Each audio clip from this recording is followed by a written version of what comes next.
سلام دوستان.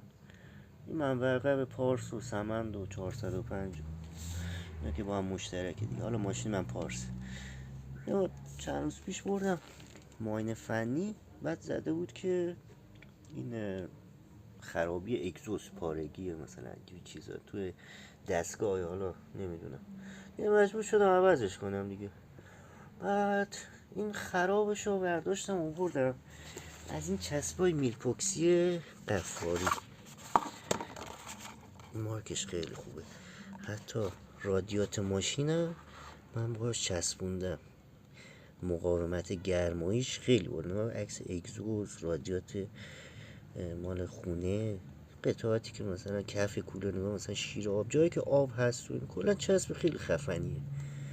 مثلا هر جایی رو چسبوندم ول نکرده، خدایش خیلی قوی قفاری.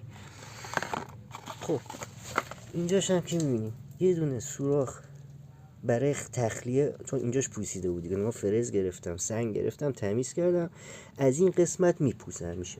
اینجاش اومدم یه دونه تیکه فلز گذاشتم، بعد چسبرم چسبوندم اینجا. کلا نگاه، این باعث پوسیدگی این اگزوزا. حتی اینجاش هم نگاه میپوسونه، چون توی فصل سرد اینجا معمولا تو فصل سرد مثلا مخصوصا درجا که کار کن، آب این قسمت جمع میشه دقیقا. حالا من توی کلیپی دیدم طرف با درل اینجاشو سوراخ کرده بود، من که دیدم حالا که پوسیده است با چسب بزنم یه تیکه مثلا یه حالت نمیدونم حالا واشرتور اینا گذاشتم، میلپوکسی رم زدم.